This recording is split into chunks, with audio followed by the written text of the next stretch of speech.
Hello again, I'm Robert Fithen, and here we are again as I rate and review albums chronologically from 1983.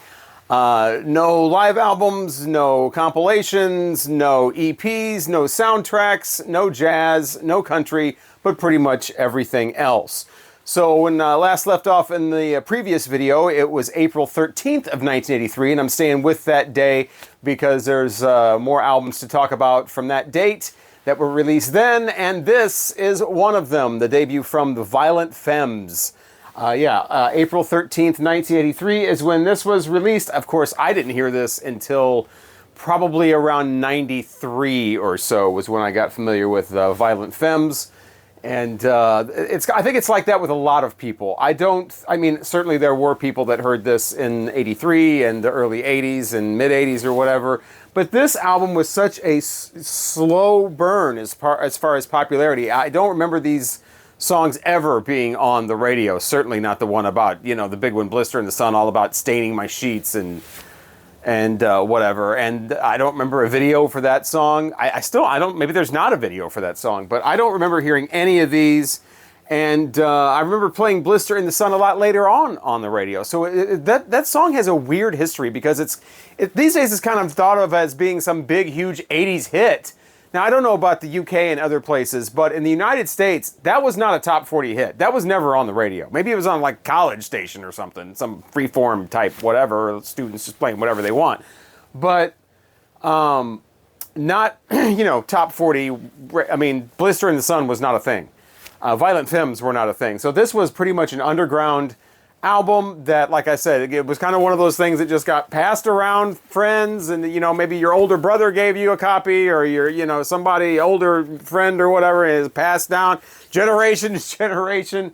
And like I said, I finally got into this about 1993. So this is a different sound. This is like hard acoustic. If you're not familiar with the Violent Femmes, and the drums being played a lot with brushes exclusively, pretty much, not just like as a little, added on track or whatever, but that's, the whole thing. And just hard acoustic playing here, and just this angst-filled vocal from Gordon Gano, who I always thought, after I discovered Jonathan Richman, sounded like Jonathan Richman. I mean, I remember the first couple of times I heard Jonathan Richman, I'm like, so that's where Gordon Gano got it from. Okay, all right. Well, Jonathan Richman, was first, and so that good old Gordon became a lot less interesting to me after I heard the originator of all that, kind of awkward teenager. Jonathan Richman. I've said this before in other videos. Jonathan Richman just absolutely nails it as far as that, and the sound he created with the Modern Lovers in the 70s was just early 70s, was just so far ahead of everything. And then these guys come along in 1983. So I was looking up the release date of this so I could find out the exact day that this came out. And so I ran across a couple of articles while doing that. And it appears that I'm not anywhere near the only one that compares Mr. Gordon Gano to Jonathan Richman. So it's nice to see that I'm sort of in tune with other people where that comes from. But still, this is a great album nonetheless. Blister in the Sun is a fun little, who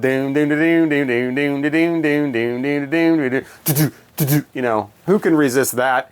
And at like 2.5 minutes long, it definitely doesn't overstay its welcome. A lot of these songs are very short. Kiss Off is, that's the peak. The first two songs are the peak of the album. That Kiss Off was just, I take one for my family, and two because you left me, and three, I forgot what it was for, whatever, and I'll just kiss off into the air, great. Who hadn't felt like that in high school, freshman year especially. I wish I would have heard this as a freshman in high school, but just about every song on here is just like a classic song at this point. Add It Up, especially, that's the one with the word in it that you couldn't play on the college radio station. Says it twice. Why can't I get just one screw? But he doesn't say screw in a couple of times. What do I have to do to prove my love for you? All of these are Gone Daddy Gone. That was another big one with the, I guess the xylophone in that. Just the instrumentation on here, just their whole presentation was so different. It was still pretty different hearing this in 1993. And then, of course, the awkward teenager kind of thing. I think Gordon Gano was only like 18 or 19 when he wrote these songs. So he was in high school when he was doing I guess it was 18 because you're probably out of high school by 19. I graduated when I was 17. It's really because I started kindergarten when I was 4, though, instead of 5. But, so yeah, good feeling. I mean, just everything on here. So I'm going to give this, I don't know, a lot of it still stands up. I'm going to give this 5 stars. This is definitely a classic album. I'm not as keen on a lot of their later releases. I think a lot of it is just, you know, playing off the same themes, even though they do fill out the music a lot more. They still got great songs later on, like American Music and things like that. But they do get kind of goofy, and they kind of, you know, they know who they are. They know what their audience wants it, so they kind of start pandering a little bit. They do have interesting stuff here and there on later albums, but nothing as consistent and just kind of breakthrough as this one. So, yeah, Violent Femmes, if you're not familiar with them and you're looking for something a little bit different from the 80s, you know, not the big keyboards, not the big drums and, you know, later on with the glam rock or whatever, looking for something completely, I was going to say completely, maybe not completely original, but the sound was completely original. I don't know too many bands that sound like this still. But yeah, check out Violent Femmes' debut. 5 stars, loaded with memorable songs, and still stands up after all these years. Also on that date, April 13th, 1983, Glattus Knight and the Pips are back with Visions. I had not heard this album before. I was familiar with a couple of the singles on here, Save the Overtime for Me, which is great, and Hero, which was later called Wind Beneath My Wings when it was redone by Bette Midler. There was also a country version of this done by Gary Morris. I was familiar with those, as well as this one. I'm just like, how many times are we going to hear this song getting redone? So, but I heard this a couple of times when it was first out, and I thought the lyrics of it were pretty, you know, interesting. I knew what it was going to be. I figured it was going to become things that people played in tribute to people, and that certainly is what happened to this song. But after the late 80s, most people will play the Bette Midler version. But Glattus Knight and the Pips had it out. I don't know if the Gary Morris one was first. Maybe that one was first. Because I think that was like 82, 83. I'm not sure. But anyway, it's called Hero on this album. So it has those 2 songs, but it has a lot of great upbeat, powerhouse 83 funk. You know, it doesn't go really way into the robo funk thing. It doesn't have, like, you know, scratching and whatever, but it does have some seriously big beats on here. It really grooves. It's extremely well produced, and it's Glattus Knight and the Pips. And so I'm not sure you might like this, not as much as I do. I'm all about Glattus Knight and the Pips. In love with that sound, with her voice. From a very young child, she was one of the first soul singers I ever heard. Midnight Train to Georgia. Wow. And, you know, got to use my imagination in all those great 70s hits. I was way into the Midnight Train to Georgia and Imagination especially. Had those 45s, played them all the time. I remember being a 3-year-old going to visit Santa Claus. This is the story, you know, and I go to Santa and sit on his lap. And for some reason he asked me I'm sure he asked me what I wanted for Christmas, but he also asked me what I wanted to be when I grew up. I don't know, I don't remember why or whatever. I told him I wanted to be a Pip. I wanted to dance behind, you know, Glattus Knight on Soul Train, you know, and, you know, do those, I don't know why. I think he thought I said I wanted to be a pimp and was very concerned and, like, said something like my mother, like, what did he say? You know, he wants to be one of the people dancing on Soul. Okay, I still think he said pimp. Anyway, so there's that family story. But yeah, so you know, it's Glattus Knight and the Pips. I'm glad that they are able to sort of update the sound for 83, pull it off in a big way, and this has got some great tunes on it. The very first song on here, When You're Far Away, is great. Also, Don't Make Me Run Away. So basically, songs that have away in the title are great on this album. There's also some kind of ballads that are just like, I can see why somebody would groan. You know, your number one in my book is got some corny kind of lyrics to it, but I'm going to forgive that because it's Glattus Knight and the Pips. So 4 stars for Visions, because you can definitely crank up the more up-tempo songs, get that early 1983 feel without going way into like robo-funk where it gets kind of boxy sounding and it's kind of like cringe, you know. They don't really go that far with it, but they do have that big booming, you know, sound on here. And the Pips take over a song too, so that one's pretty well done as well. So yeah, I'm going to give this 4 stars. Gladys Knight and the Pips. I don't think it's going to make anybody a new fan of Gladys Knight and the Pips. I think that you definitely want to start out with their 70s stuff, like Midnight Train to Georgia. You know, got to use my imagination. I keep bringing up those 2 songs. They have more. But yeah, you want to start off with the 70s stuff. This isn't going to make anybody any new fans, but if you've worn those out, you don't be afraid to check out this album. It's not going to disappoint at all. Gladys Knight and the Pips, and I almost said Imagination. Visions. On August 15th, 1983, the band Bad Brains released their second album called Rock for Light. And there's definitely nothing light about this album. This is hardcore punk. This is fast, furious, and short. A lot of these songs are 90 seconds long. There are a lot of songs on here, but most of them are like a minute, 40 seconds, things like that, or less, a little more on some of them. But yeah, this is just hard, fast, bash it out, end it, and done. I remember hearing this for the first time back in the 90s, and, you know, I thought it was aggressive, you know, you know, that kind of thing. There were other bands like that, like the Germs and whatever that were out at, you know, I guess the Germs were a little earlier.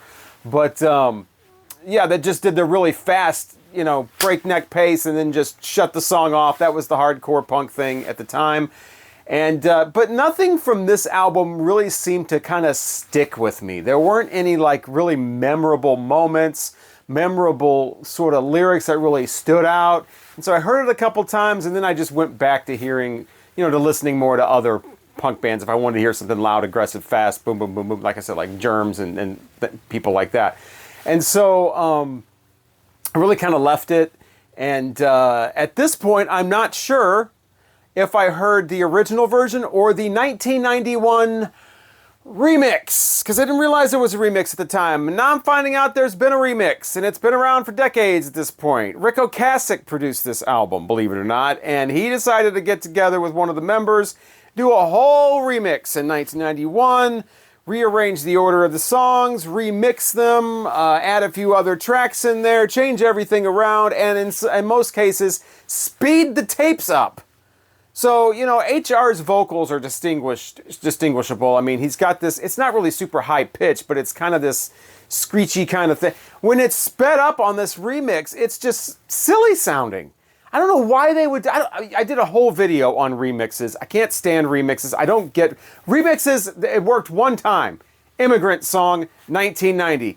Led Zeppelin. That's the only time that remix has ever worked. As far as, you can take every other remix that was done later on, not single remixes and, you know, things that were done at the same time as the original release, like Duran Duran, The Reflex or something. I'm talking about remixes that were done years and years later. You can take all those and throw them out. I don't care. I hate it.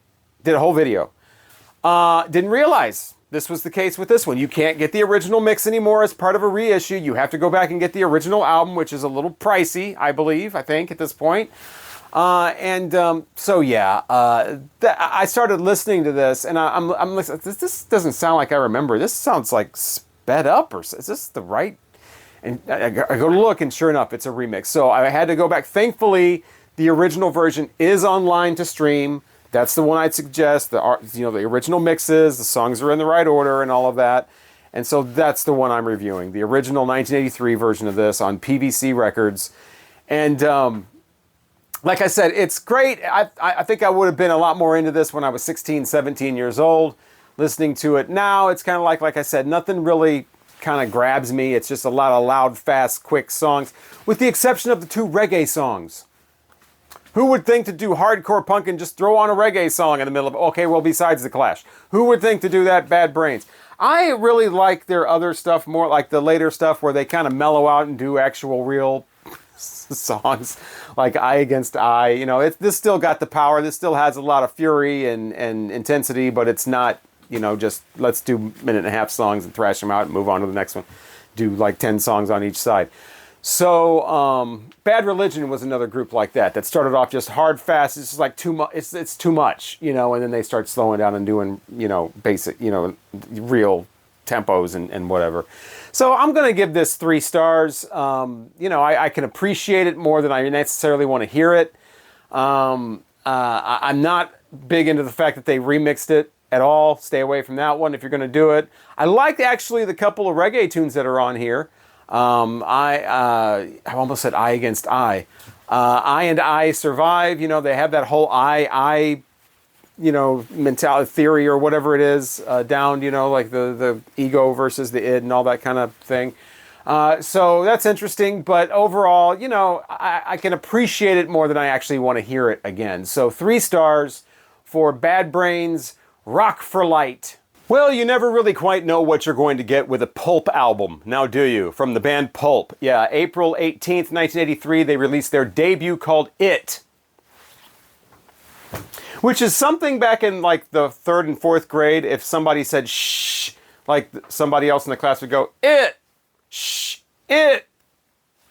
Shit, it's 3rd grade.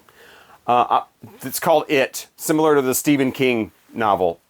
Anyway, Pulp It, I guess. I don't know. But there's nothing about a pulpit on this album. It's all about, I think Jarvis Cocker, the lead singer, is in love. He is in love on this album, and you're going to hear all about it. All I think, 8 songs, 7 songs, something like that. It's a short album. It's only like half hour long, and that's with a bonus track that's added later included. So, a very short album, but all the songs are right in the same lane. He's in love, and in he's crooning to you. Which again, this is different from other Pulp albums, definitely. But there's slower songs. They're like this wonderful world of being in love. And oh, I want you to join me in my lighthouse, and we'll just live in my lighthouse and watch the sea and the boats come. It's my job to watch and protect, and you'll be there with me. And love is so wonderful. I love love. That's another song, Love, Love. I just love love. I don't know if I love you, but I love the feeling of being in love. And that, maybe it's more about the feeling of being in love. And I'm just low. I love love. There's other songs that have tackled that a little more, I guess, acutely. Yeah, just the feeling. You love the feeling of being in love more than you actually love the person that you're supposedly in love with. There's that, there's the, you know, so it's this really sugary kind of, I mean, if you're in love and you're just smitten and you're just walking around on air, maybe you check this out and be like, oh, I relate to this Pulp album more than I relate to the ones that are more dance-oriented or more aggressive sounding or whatever. Maybe this is for you. Like I said, it's short. I wasn't, you know, put off by it. It's just kind of like I said, you never know what you're going to get when you check out a Pulp album. You might get flutes, like in the song Blue Girls. You might, but you're still going to occasionally get the Jarvis Cocker lyrics like, I'd love to turn you over and see what's on the other side. I think he's supposed to be talking about a record there, but he could be talking about something else. That comes up in the track called Joking Aside. So yeah, he's got this kind of crooner voice, like it reminds me a little bit of Ed Cooper solo stuff, the guy from the Saints. He's got that solo stuff that I reviewed some of it in my 90s. Love his albums, love his voice. And Jarvis Cocker kind of sounds like him a little bit. Even though, you know, Ed Cooper's Australian. But so either way, 3 stars for this. Again, if you're in love, you might love this. It works on a couple of different levels. Either like, is this guy kidding around? Is he like putting on like a show or, you know, trying to be like a, you know, crooner, I'd love to turn you over and see what's on your other side. You know, or is he really in love? You know, you never know. So it's got that kind of interest going on. But yeah, Pulp's debut, a weird one to come out with. This seems like more like an album that a band would do, like, you know, kind of as their like 6th album, when they're kind of like, hey, let's throw this out there and see who responds. This was their debut. So I can imagine if people really liked this, what they thought when the 2nd album came out. We're like, what? They must have broken up. So yeah, Pulp and It, 3 stars. But just know that this is, if you've heard the other Pulp albums, this is not going to sound like those. It's April 18th, 1983, and wow, what a joyous day, because Kajagoogoo has just released their debut album. Yeah, called White Feathers. And, you know, they're a one-hit wonder, at least in the U.S. I don't know how popular they are with other songs in other parts of the world, but here in the United States, it's all about this ridiculous song called Too Shy. And Too Shy, Shy, Hush, Hush. I never liked that. I had that on one of those, that Hot Tracks, I brought it up before, the Hot Tracks cassette that K-Tel put out. I think it's on there. It's one of those skippable songs. I never cared for it. I always thought it was kind of annoying. So they're a one-hit wonder, and they're one hit I don't really like. So I wasn't really expecting much from this album, and they certainly delivered that. So you get that song first, then that's out of the way, and you move on to the title track next, White Feathers. Now that one is just kind of okay. It's kind of there. It's like, all right, well, maybe they won't all be as, you know, annoying as the Too Shy song. This one is just kind of like mid, you know. But then it just gets really insipid really quickly. This song about, oh, I want to be a jet setter. You know, this is real light and bouncy to the point of sappy. Magician Man is the same way. It's just this really airy, kind of fluffy synth pop that sounds more like it was more made for like children. Which I'm 10 years old and I'm already like, yeah, no, on the Too Shy song. So maybe it's not made for children. At least not me as a child. Maybe it's made for like the Jazzercise records, which I never understood the Jazzercise because it was never done to jazz. It was always done to like just basic, really generic sounding synth pop. But it sounds like the soundtrack of one of those albums where they don't have the rights to actual songs like Jane Fonda did. So they're just using this just really cheap kind of basic keyboard music where they know like two notes. You know, that's Kajagoogoo basically. Your promises, are your lies as good as your promises? Nope. It's not awful. I would say it's not something it's not as bad as the Spandau Ballet album or something where it's so bad that it's actually laughable. But then again, laughable is more entertaining than just bland and insipid. So I don't really know, you know, sometimes you want to give it's like a B-movie thing. It's more enjoyable to hear something that you can ridicule than it is something like this that's just like annoying and insipid. So I don't really know. I'm actually going to give this 2 stars, which is a higher rating than I gave the Spandau Ballet. But the Spandau Ballet was so much more fun because it was so much worse. So it gets into that weird area of, you know, listening just to make fun of it. And there's really not a lot to make fun of here. Unless you're just going, your promises, you know. So yeah, 2 stars for this. If you like the Too Shy song for whatever reason, you might like this.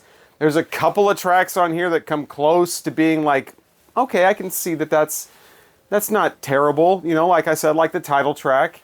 And this other song called Hang On Now. There's an instrumental, Kajagoogoo is the name of it. Self-titled instrumental. So they don't do a lot with it. It's basically this bouncy keyboard, you know, with like 3 notes or whatever. But it does have like some low keyboards in it, which only happens once in this album, and it's this instrumental. But this was actually at the beginning of the movie 16 Candles. So listening to that might bring back some John Hughes production memories for you. You'd be like, oh wow, it's been a long time since I've seen 16 Candles, and spoiler alert, it's not as funny as you think it was. I saw that like a couple of years ago, and I'm like, okay, I'm too old for this now. So, Breakfast Club is still pretty cool though, but the 16 Candles is, it's not, So yeah, Kajagoogoo, White Feathers. You know what? I would rather hear Lamal, who is the lead singer, his solo, like Never Ending Story actually has this really catchy like, you know, where it's like this kind of earworm thing. And if you like, you know, you grew up with the movie Never Ending Story, that'll bring back much better memories than just the music that's played over the credits of 16 Candles. So you probably want to go more for that. That's better than anything on this album. Kajagoogoo, White Feathers, 2 stars. Let's move on.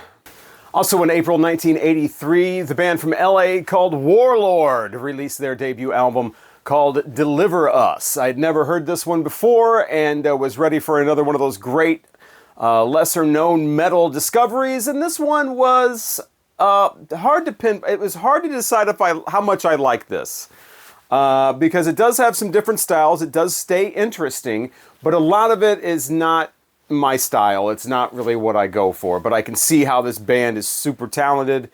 The great playing, like I said, interesting throughout. They do some different styles in here. A little bit of almost progressive rock thrown in, a little bit of the glam rock thing, and just a sprinkle of the occult stuff. It makes for a very interesting listen, but a lot of it has this really metally, pretentious vocals.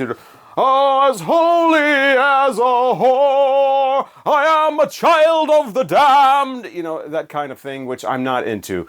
So I know people who would, and I'm definitely going to share this with them, would totally be into this album. Perhaps you would too. I think it would be terrific for certain types of people, but I'm just not one of those people. So I'm really torn as to what to rate this. It's either going to be 3 or 4 stars, somewhere around there, depending on probably what mood I'm in at the moment. But hard to pinpoint exactly how I feel about this, because I'm listening to this, and some of it, I mean, the Children of the Damned song is just this breakneck, almost speed metal type of thing, where it really gets up, it gets energetic. I can get into that, but then the vocals are this, like I said, this almost operatic metal type thing, but the singer doesn't really go to where it's impressive, but it's that style. And then you have, the occult stuff, like the very first song, Deliver Us From Evil, starting off with a big thunderclap, just like the Witchfind album. You think you're getting something really evil here, and then it just doesn't really go there for the rest of the album. It does have songs like Lucifer's Hammer and Black Mass, and from those titles you think it's going to be a little more evil than it actually turns out to be. Penny for a Poor Man is this, a lot of the songs like that one have these acoustic little parts in it, adding to like the flavor of the song. So like I said, it is interesting. It does do some different things and pull you in some different arenas, and acoustic and progressive and just full on metal, and even a little bit of glam stuff thrown in there, like the keyboards, not 80s cheesy synthy keyboards, but more of the gothic kind of keyboards coming in. So this album started off short, just under 30 minutes, and then songs get added as the reissues come along, and pretty much it becomes like a 45-minute full-length album with 9 tracks on it. Some of the later ones, like Soliloquy, talk about having no friends. I've got no friends. I've got no one around me. No one cares about me. So, they know they're going for that audience of the progressive rock 80s people that we sit around and we're just listening to our music because we have no friends. So yeah, that's a part of it for some of the tracks added later. But overall, I don't know what to give. 3 or 4 stars, depending, like I said, depending on what mood I'm in at the time, depending on how I feel. I'm not into like the way the vocal is, but some of the, the cadences here, like the first song has this sort of marching, snare drum marching cadence. I forgot to mention that, and so it does have a lot of different sounds. It does stay interesting, and I definitely know some people who would really be into Warlord and Deliver Us. On the 24th of April, 1983, the Isley Brothers released Between Sheets. And with an album title like that, you know exactly what to expect, and they do not disappoint. This is exactly what this album is for, at least side 1.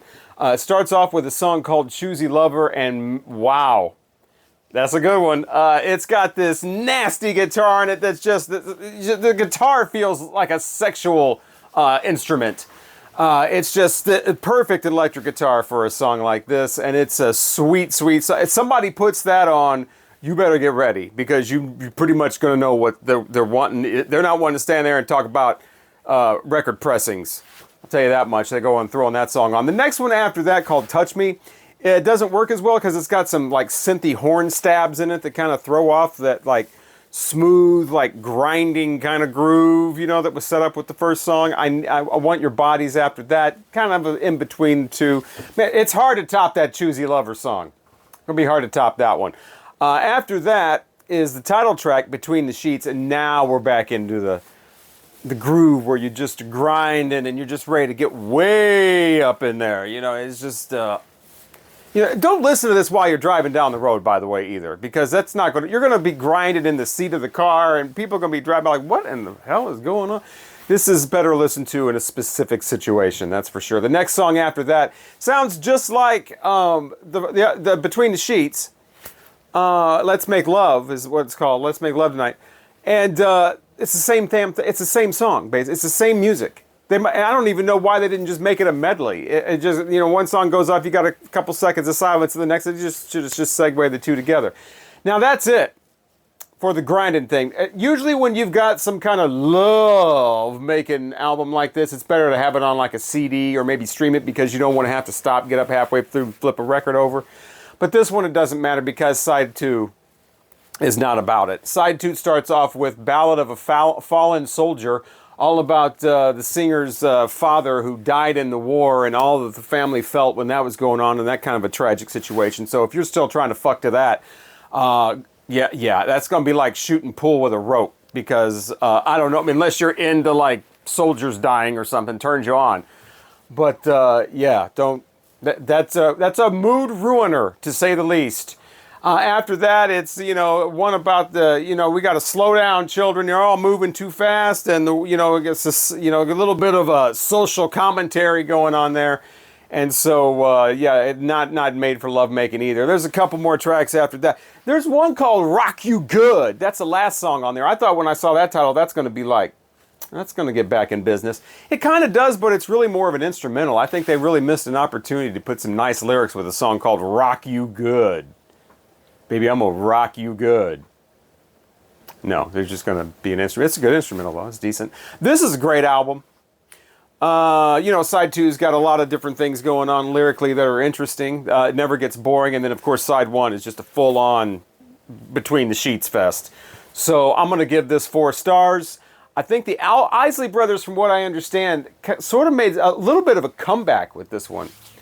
No pun intended. Coming on someone's back, but you know, they made a little bit of a comeback, and because the 2 albums previous to this didn't do too much, but this one is stellar for what it is. And the Isley Brothers returned to that thing they were doing in the 70s with having albums where one side is all about the love making and the slow grind, and the other side used to be more about like dance floor burners, but on this one the other side is more about, you know, like I said, social commentary and storytelling and tragedy and things like that. So great album from the Isley Brothers. Wonderful that they could pull this off in 1983 after being together and making albums for all those years. I was really happy that this album was great. So, you know, not only a great album, but a great feeling that it was a great album. So yeah, Isley Brothers, Between the Sheets, 4 stars. All right, so I'm sure after that review, you are ready to just shut off the videos, find that special someone that you love, and just fuck the shit out of them. So I'm gonna wrap this up right now, and in the next video, I'll continue the deep dive of 1983, and talk about albums from Twisted Sister, Crocus, B-52s, Maze, Meatloaf, and more. So hopefully you'll join me for that. Thank you so much for continuing on this long ride with me as we just travel right through 1983, leave your cares of present days behind, and just go back to a simpler time, because we were all younger. That's why it was simpler. A simpler time, we were all younger, wide-eyed, bushy-tailed, and checking out all these great new sounds from 1983. I'm Robert Fithen. Hopefully I will talk to you again in the next one.